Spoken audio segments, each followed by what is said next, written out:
Énergie. Manu dans le 6-9, 6h, 9h30, tous les matins sur Énergie. Il est 7h30, on va écouter Boosty avec Phil Alone, c'est juste après les infos.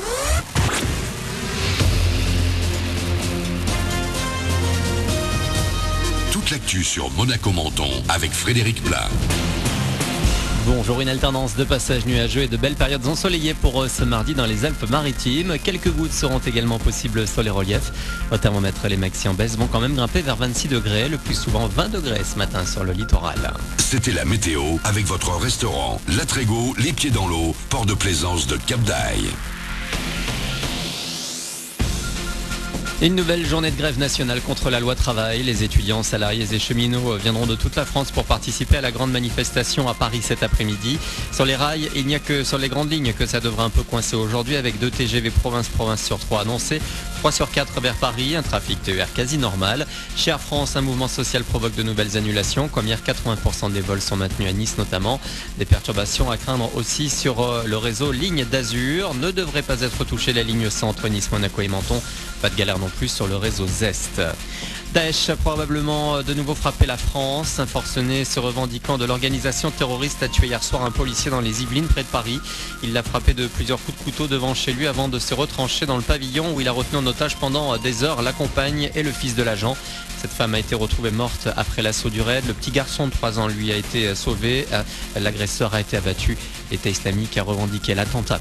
Dans l'actu également aujourd'hui, la journée mondiale des donneurs de sang. C'est donc ce mardi une bonne action ou un acte citoyen. De nombreuses personnes se rendent dans les centres de dons.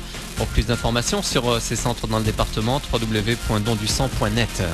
Du foot avec l'Euro et la fin de la première journée de la phase de poule. Ce soir, le Portugal de Cristiano Ronaldo entre dans la compétition face à l'Islande à 21h.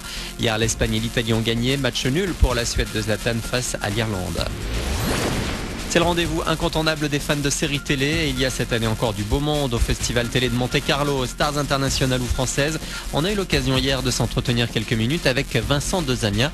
Le comédien a eu un coup de cœur et a un coup de cœur en ce moment pour une série en particulier. En ce moment, je regarde Unbreakable Kimmy. C'est complètement dingo. C'est l'histoire de 4 filles qui ont été enfermées dans une cave pendant 15 ans par un gourou de secte qui les a séquestrées et elles sont enfin libérées. Et donc c'est la nouvelle vie d'une de ces filles qui est restée bloquée dans les années 80 et qui a aucune référence moderne et qui est complètement ouf, et elle vit avec un noir gay dans une espèce d'appartement cave à New York, et c'est hyper drôle, c'est complètement ouf. Vincent Dezania qui est également de passage à Monaco pour faire un peu la promo de son nouveau film À fond, avec aussi José Garcia ou encore Florence Foresti, un film qui ne sortira qu'en fin d'année. Voilà pour votre actu, 7h34, bon début de journée à vous, bon réveil avec Manu.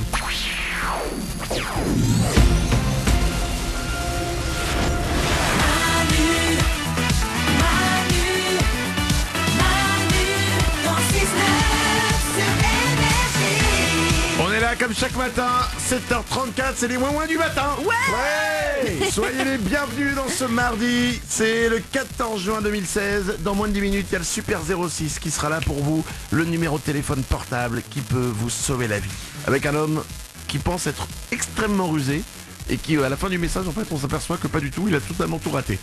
C'est à pas louper. Ce sera juste après Boosty et Phil Alone qu'on va écouter dans 2 minutes. Avant ça, j'ai des nouvelles de Claude François. Encore ? Oui. On a encore des news de lui ?